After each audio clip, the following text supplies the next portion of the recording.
Right now, I mean, an estimated 60% of corporate sustainability claims are legally considered greenwashing. Yeah, which is a massive number. It really is. Yeah. And consumers know it, investors absolutely know it, and governments around the world are, they're starting to actually fine companies millions of dollars for it. Exactly. The landscape has completely shifted. So, if you were building a new company today, or if you're trying to steer a massive legacy brand in a new direction, the stakes have just never been higher. The whole era of printing your brochures on recycled paper and calling yourself green is entirely dead. It's completely dead. It is no longer about a PR stunt. It's really about fundamental operational survival. Right. But the dilemma for business leaders is that they know the mandate, right? They know they have to be sustainable, but they have no idea how to mechanically measure or manage that impact. I mean, beyond just looking at the bottom line. Which is exactly why we are going under the hood today. So welcome to the deep dive. Glad to be here. Our mission today is to demystify the actual mechanics of corporate sustainability. We are exploring this highly structured methodology built by Think Plus Academy. Right, using tools like Sustain Planner and expert inputs. Yeah, exactly. We want to uncover exactly how forward-thinking companies are measuring, managing, and entirely redesigning their operations. We're talking about how a vague buzzword transforms into a rigid, measurable business model. And that transformation, it really has to start with a shift in perspective. Because you can't redesign a business if you don't even know what dimensions you should be looking at. Okay, let's unpack this. Because to measure anything, you first need a ruler, right? Right. This methodology starts with a foundational lens called the P5 Framework. And to really understand how this works, let's just ground it in reality. Imagine you, the listener, are running a mid-sized clothing manufacturing company. Okay, I like this. You make t-shirts, jackets, jeans. Under the traditional business model, your only real metric of success is profit. Right, just money in versus money out. But under the P5 framework, you expand that view into 5 distinct pillars. Which are? Product, process, people, planet, and prosperity. Okay, let's run our hypothetical apparel company through that. Because product isn't just the t-shirt sitting on the rack, right? No, not at all. The framework defines it as sustainable design and life cycle thinking. Meaning, as the owner, you are now evaluating that t-shirt from the exact moment the cotton is grown in the field. All the way to the moment your customer eventually throws it into a landfill, like 10 years from now. Precisely. You are measuring the entire life cycle, and then you move to process. Which is what, exactly? Process focuses on efficient, low-impact operations. So how much water is your factory using to dye those jeans? How energy-intensive is your supply chain? Ah, okay. And I'm guessing people is about the employees. Yes, but it's broader. It looks inward at your factory floor. Are you providing inclusive, equitable, and safe workplaces? But it also looks outward at the communities you operate in. Got it. And planet, as you'd expect, is just your direct environmental stewardship. Like, are you dumping chemical runoff into a local river? Exactly. But the 5th P is where the entire philosophy really clicks for me. Prosperity. Yeah. That's the big one. I feel like traditional business has only ever optimized for that one concept, but they define it as short-term profit. And optimizing only for short-term profit is like navigating a city using a flat 2D map. That's a great way to put it. It shows you the shortest line from point A to point B, but it doesn't show you the mountains, the traffic, or the roadblocks. Applying the P5 framework is kind of like putting on a VR headset. Yes. Suddenly you have this multi-dimensional 360-degree view of how your t-shirt company is actually interacting with the physical world. That is a phenomenal way to visualize it. And what's fascinating here is how the framework specifically defines that 5th P. It intentionally does not say profit. Yeah. It calls it long-term economic resilience. Why the distinction, though? Like, what is the practical difference between profit and resilience for our clothing brand? Well, short-term profit is actually highly vulnerable. Let's say your clothing company is maximizing its profit margins right now by using a really cheap, environmentally destructive cotton supplier. Oh. And they're located in a region prone to severe weather. Your 2D map says you are doing great, you're making a ton of money. Sure. But what happens when new international climate regulations heavily tax that supplier? Or, what happens when severe floods wipe out that cotton crop entirely? Your short-term profit just vanishes overnight. Exactly. By combining people and planet with prosperity, you ensure that sustainability is a structural, load-bearing pillar of your business. You aren't just being charitable. You're building a supply chain that can actually survive the next 50 years. Right. You're bulletproofing your operation. Okay, so we've got the VR headset on. We see all 5 dimensions. But practically speaking, how does our clothing company figure out where they currently stand on that map? I mean, if I'm the CEO, I need a diagnostic tool. Which leads directly to the first major tool in the suite, the P5 Framework Assessment. It is a rigorous evaluation across all 5 of those dimensions. The goal is to provide a highly structured analysis to identify 2 things. First, where your operations already excel, and second, where making a targeted change will drive the absolute greatest impact. And once you take that assessment, it generates a sustainability score, which, to be clear, is not just a pass or fail grade you stick on the fridge. No, definitely not. It's a comprehensive detailing of your strengths and weaknesses. But, raw data is just raw data. True. If my score says my process is weak because my logistics network is inefficient, what do I actually do with that? This is where the methodology introduces AI-powered recommendations. Exactly. The AI engine analyzes the assessment results, and it delivers tailored, actionable suggestions based on your unique business model. Okay, I have to jump in here with some serious pushback. Go for it. Because whenever I see AI-powered recommendations meant to fix a business, my guard goes up immediately. I don't blame you. Right. If I fill out an assessment, does an algorithm really understand the messy, nuanced reality of my specific clothing brand? That is the big question. For example, if the AI recommends I immediately switch my logistics provider to lower my emissions, it doesn't know the financial penalty I'll take for breaking my current 5-year shipping contract. You're right. It doesn't know my quarterly cash flow. So how is this actually useful? It's a crucial question, and frankly, that healthy skepticism is exactly what business leaders should have. The key is understanding what the AI is actually doing in this tool. Okay. It does not possess artificial intuition, Right. and it is not acting as your omniscient CEO. Its power lies entirely in synthesizing structured data to prevent information overload. Walk me through how that works in practice, like on the factory floor. Okay. Imagine you get your assessment back, and there are 75 different things you could potentially fix across the 5 dimensions. That's a lot. Right, a lighting upgrade, a packaging redesign, a logistics overhaul. Human beings face immediate paralysis by analysis in that scenario. Oh, absolutely. So the AI steps in to mathematically prioritize those actions. It cross-references the parameters of your industry and calculates an effort versus impact matrix. Wait, it calculates an effort versus impact matrix. Exactly. So it might highlight that upgrading your factory lighting takes minimal financial effort, but yields a massive immediate drop in energy usage. Oh, I see. Whereas breaking that shipping contract you mentioned, that is high effort for a really delayed return. Ah, okay. So it acts as the ultimate filter. It provides the logical sequencing based on pattern recognition.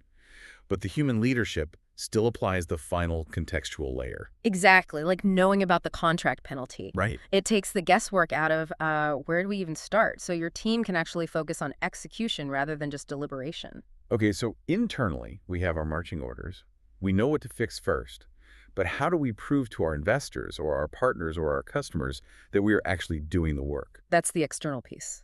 Yeah, because right now, the public sees that 60% greenwashing statistic we mentioned earlier, and they just assume every company is lying. We have to move from internal strategy to external verifiable accountability. And accountability requires hard numbers. You cannot manage or prove what you haven't baselined. Right. This is why the Sustain Planner Toolkit includes a highly specialized carbon footprint calculator. Which is totally essential. Yeah. I mean, if I want to claim my clothing brand is reducing its footprint, I have to know exactly how many tons of carbon my factories are emitting today. Precisely. This tool lets a business establish that baseline. You set actual mathematical reduction targets, and then you watch that data trend down over time. And that integrates into a broader ESG impact tracking dashboard, right? Yes. ESG stands for environmental, social, and governance. It gives leaders real-time data visualization of their impact so they can stay informed as operations evolve. But tracking internally still isn't enough to prove it to the world. And that brings us to what I think is really the most rigorous part of this methodology, certification readiness. Oh, this is a massive piece of the puzzle. The tools include built-in gap analysis and compliance tracking, designed specifically to prepare organizations for the most demanding global certifications. And the source highlights three major frameworks, right? Yeah. ISO 14001, B Corp certification, and alignment with the UN SDGs, the Sustainable Development Goals. Exactly. Those three are the gold standard. A lot of people just throw those terms around as corporate jargon. But really, pursuing these certifications is like volunteering for an aggressive financial audit. That's a great comparison. But instead of the IRS auditing your taxes, independent agencies are auditing your carbon footprint, your labor practices, and your supply chain. Yes. You simply cannot fake the math to get these. You can't fake the math is the exact right way to frame it. If we look at why these three specific frameworks matter globally, it's because they act as universal languages for trust. How so? Well, when you achieve ISO 14001, you are proving to the world that you have a standardized, scientifically backed method for environmental management. It proves immense operational rigor. Okay, and B Corp. I hear that one a lot. B Corp certification is notoriously difficult to achieve because it measures holistic social and environmental impact. It proves you aren't just doing less harm, you are actively generating a positive benefit for your workers and your community. Wow, okay. And the UN SDGs. Aligning with those means you are physically mapping your business goals to the most critical priorities of the human race. Oh, wow. Right. If your clothing brand maps its water reduction efforts directly to SDG number 6, which is clean water and sanitation, you are suddenly speaking a metric-driven language that every international investor inherently trusts. Okay, so we've tracked our emissions, we've reduced waste, we've survived the audit to get certified. You're doing great. Oh, that's incredible.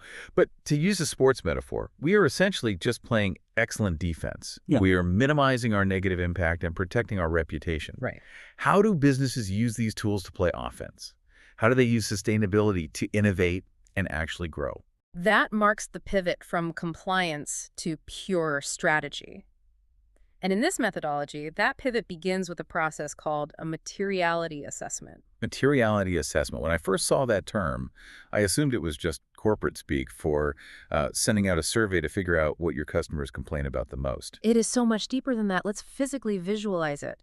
Imagine a graph with an X and a Y axis. Okay, I'm picturing it. A materiality assessment is the process of plotting every potential environmental and social issue on that graph. The x-axis represents how important the issue is to your external stakeholders, your customers, your community. Okay. But the y-axis represents how much impact that issue has on your actual business success and value creation. Oh, wow. So you were looking for the intersection. Exactly. You are looking for the issues that sit high on both axes. Let's compare our hypothetical clothing brand to, like, a massive tech software company. They are going to have completely different material issues. Makes sense. If the software company spends millions of dollars trying to reduce water usage in their corporate office bathrooms, it might make for a nice press release. But it is not highly material to their business. Right. They're truly material issues. The things high on the y-axis are data privacy or the massive energy usage of their server farms. Whereas for our clothing brand, the water usage in the fabric dyeing process is massively material to both our stakeholders and our operational costs. Precisely. The materiality assessment ensures your strategy is laser-focused only on what truly drives value. It prevents companies from wasting energy and capital on irrelevant green initiatives. That distinction is huge. And to help project managers actually map out those high-value initiatives, the suite includes an interactive tool called the Sustainability Business Canvas. Yeah, if you've ever seen a traditional business model canvas, it's similar, but entirely reimagined. It's a visual workspace designed to help you integrate the P5 dimensions directly into your daily operation. So you just lay it all out visually. Exactly. You lay out your key partners, your activities, your cost structures, and you are forced to view every single one of them through the lens of people, planet, and prosperity. It physically maps where your current gaps are. And as you are mapping this out, staring at this canvas, you might suddenly realize there are entirely new avenues for your business to make money. Exactly. Which brings us to the tool that I think fundamentally changes the conversation. The Green Opportunity Finder. I completely agree. This is the moment sustainability flips from being viewed as a necessary cost center, a line item on a budget, to being a massive untapped growth engine. The methodology states this tool discovers new sustainable business opportunities tailored specifically to your industry. Yes. It surfaces emerging markets, ESG-aligned growth strategies, and crucially, circular economy models. So explain how a circular economy actually works in practice for our clothing brand. Okay, so in a traditional linear economy, the model is take, make, and dispose. You take cotton, you make a t-shirt, the consumer throws it away. A circular economy fundamentally designs waste out of the system entirely. The end of a product's life, or the byproduct of making it, becomes the beginning of a new cycle. So how does the Green Opportunity Finder help us capitalize on that? Let's say your clothing factory produces thousands of pounds of scrap fabric every month. And right now, you currently pay a waste management company to haul it away to a landfill. Which is a pure cost. Exactly, it's a pure cost. The Green Opportunity Finder analyzes your industry and surfaces adjacent markets. It might highlight that home insulation manufacturers are actively looking to buy shredded cotton and denim scraps to create eco-friendly housing insulation.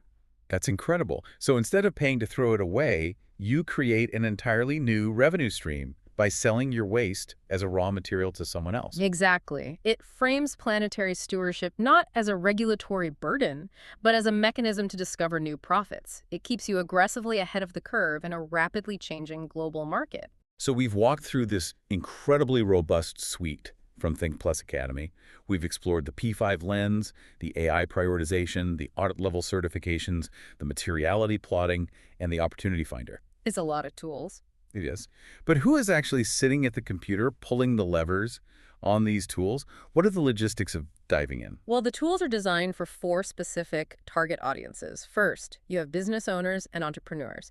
These are the founders building from the ground up, integrating sustainability into their DNA from day one. Which is such an advantage. I mean, if you build it right the first time, you don't have to spend millions undoing decades of bad corporate habits later. Exactly.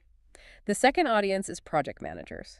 If you are listening right now and you run a specific team or product line, you can use the business canvas to align your daily workflow with these global standards, even if you aren't the CEO. That makes it very accessible. Right.